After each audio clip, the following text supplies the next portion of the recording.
안녕하십니까. 호크로 투자하는 쇼킹 부동산입니다. 집값 회복세 언제까지 이어질까요? 저는 이것만 보시면 된다고 생각합니다. 이것만 체크하셔도 여러분들은 부동산 시장이 상위 10%의 전망을 할 수 있는 사람이 될 거라고 생각합니다.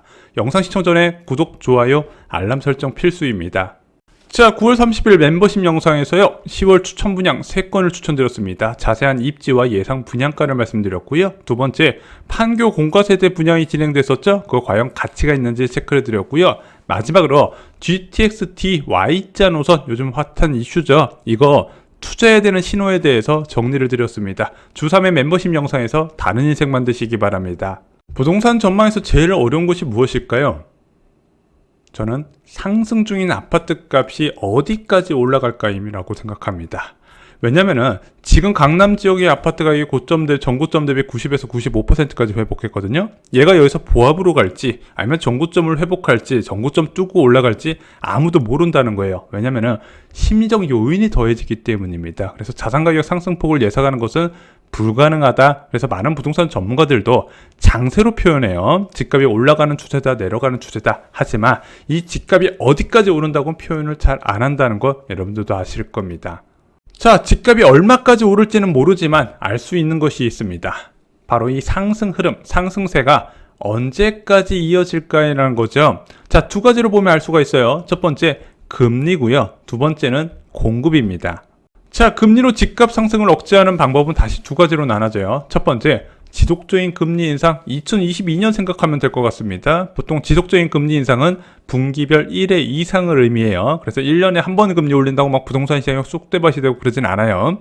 지속적인 금리 인상 하에서 집값은 뚜렷한 하락 흐름을 보이더라. 왜? 돈의 가치가 올라가면서 상대적으로 자산 가치가 하락하는 결과를 만들어낸다는 거죠.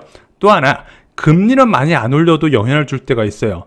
바로 겨울 입주장 이전의 금리 인상, 특히 10월달, 11월달, 12월달 4분기 인상은 인상폭은 적지만 그래도 겨울 입주 물량이란 예민한 시기와 겹치면서 집값 하락을 짧게나마 영향을 준다 말씀을 드렸습니다. 자, 근데 만약에 금리 인상이 없다면 무엇을 기대할 수 있을까요? 자, 이제 한국은행에서 3.5%에서 더 안 올릴 것 같아. 그러면은 계속 집값이 오르기만 할까요? 다른 요인을 하나 더 봐야 됩니다. 바로 공급이죠. 자, 이 공급에 따른 하락 모델도 두 가지가 있습니다. 자, 첫 번째, 공급이 집값을 하락시키는 방법, 저렴한 가격에 쏟아붓기입니다. 자, 저렴한 공급으로 기존 주택 수요자를 줄이고요, 매도자의 마음을 급하게 만들어요. 그래서 야, 이게 앞으로 공급이 늘어나기 전에 빨리 제값받고 팔아야겠다, 매도자의 마음이 급하게 되고, 투자자는 접근을 하지 않으면 실소자는 관망을 하는 게 바로 공급 증가에 따른 하락 모델입니다. 1991년부터 1997년, 2010년부터 2013년이 대세 하락장, 바로 이런 것이 원인이었죠. 하지만 공급 증가에 따른 하락 모델은요, 조건이 필요해요. 먼저 수요만큼 공급이 충분히 이루어져야 된다는 겁니다. 문재인 정부에서요, 분양가 통제 굉장히 강력하게 했어요. 규제 지역 같은 경우는 허그의 고분양가 심사, 민간택지 분양가 상한제로 주변 시세 60에서 70%의 공급을 했지만 집값이 하락하긴커녕 오히려 집값이 올라갔단 말입니다. 왜? 수요만큼 공급이 이루어지지 않았기 때문이에요. 그냥 당첨된 사람, 그 사람들만 로또라고 취급하고 주변 시세에 영향을 주지 않았다는 겁니다. 또 하나, 선호도 높은 지역이 포함이 돼요. 자, 아무리 경기도 외곽 지역에 공급을 쏟아붓는다 하더라도 서울 지역의 집값에 영향을 받는다, 안 받는다? 안 받는다. 그래서 서울을 포함한 공급 과잉이 필요하더라. 그래서 1990년대 노도광 지역의 입주 물량이 특히 많았었고, 이제 주택 공급 500만 호 계획이었죠. 그리고 분당 신도시 등 사람들이 분당 신도시가 굉장히 잘 될 거라 믿었기 때문에 청약 열풍이 불었었거든요. 그런 것들이 포함이 돼 있어야 되고, 2010년대는 유명하죠. 강남권 보금자리뿐만 아니라 그 당시에 지정됐던 신도시 보면 진짜 파격적이에요. 미산 신도시, 광명 시흥 신도시, 뭐 정말 좋은 지역 많이 공급되다 보니까 사람들이 기존 주택 살 필요성을 못 느꼈던 겁니다. 자, 이렇게 두 가지 조건이 필요하다는 거죠. 앞으로 1, 2년 동안 공급 증가에 따른 하락 가능성은 어떨까요? 솔직히 저는 제로에 가깝다 생각합니다. 1990년대나 2010년대 초반에 하락 모델을 지금 대입하기는 어려워요. 왜냐면은 선호도 높은 지역 같은 경우는 수요가 공급보다 훨씬 많은 상황이고 서울과 서울 인접 지역의 공공택지는 거의 소멸이 됐습니다. 자, 1990년대하고 2010년대 대세 하락기를 이끌었던 서울 지역의 공공택지는 이제 존재하지 않는다는 거죠. 그러면 서울과 서울 인접 지역의 공급은 정비사업, 재개발, 재건축을 통해서 공급돼야 되는데 그 숫자가 많다 적다? 굉장히 적다. 왜냐면 재개발이나 재건축 한 번 시작해서 완공까지 한 15년 정도 잡아야 되는데 그것도 공급 일정이 다 띄엄띄엄이란 말입니다. 게다가 조합원 분양 빼고 일반 분양 물량 보면 얼마 되지도 않는다는 겁니다. 그래서 공급 증가에 따른 하락 모델 과거 사례를 지금 기대하기 어렵게 됐어요. 그럼 이런 상황에서 공급이 집값 상승을 억제하는 방법은 뭐가 있을까요? 분양가 자율화가 있습니다.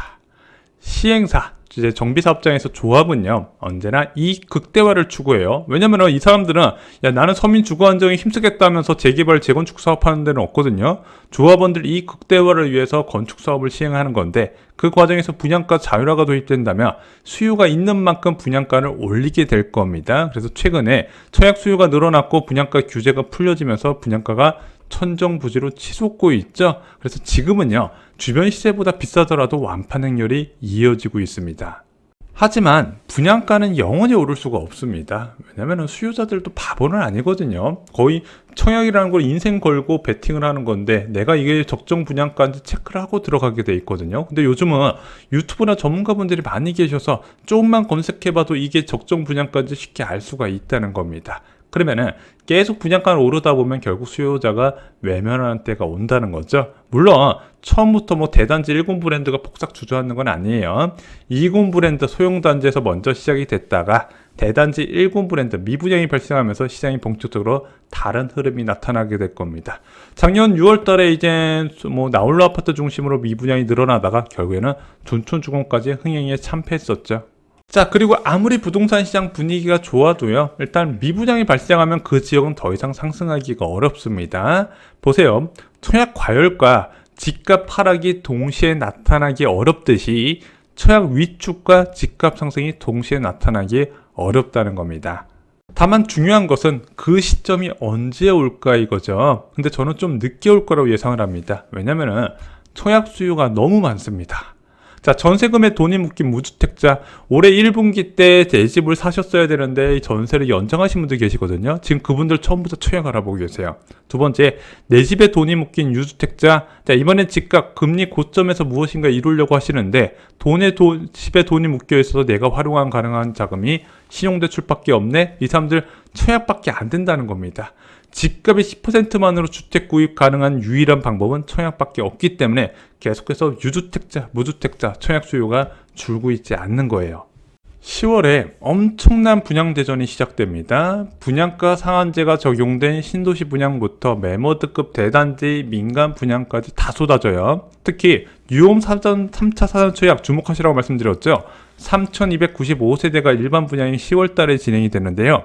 입지는 일단 굉장히 훌륭해요. 그리고 분양가도 아름답단 말입니다. 근데 이제 불만이라고 할 수 있는 것은 이 사전 청약에 당첨되고 나서 입주까지 워낙 오랜 시간이 걸린다는 건데 그럼에도 불구하고 일단은 잡으시라고 말씀을 드려요. 그 다음에 DLENC에서 공급하는 2편은 세상 검단 웰카운티나 검단 신도시 롯데캐슬 넥스트힐도요. 검단 신도시에서 가장 입지가 좋은 곳에 공급이 됩니다. 그 앞에 학원가가 100개가 넘어요.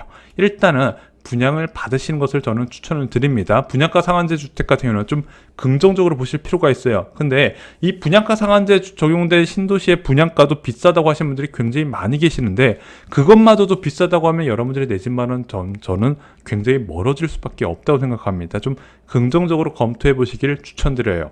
초대형 분양도 10월에 몰려 있습니다. 광명시에 많아요. 먼저 광명 2구역을 재개발한 티루스 광명이 10월에 분양 일정이 잡혔고요. 인근의 광명 철산자이 브리에르도 10월 달에 분양 일정이 잡혔습니다. 또한 이문 아이파크 자이도 10월 달에 분양을 진행한다고 하네요. 여기에 청계 리버브 자이도 10월에 분양이 예정되어 있습니다.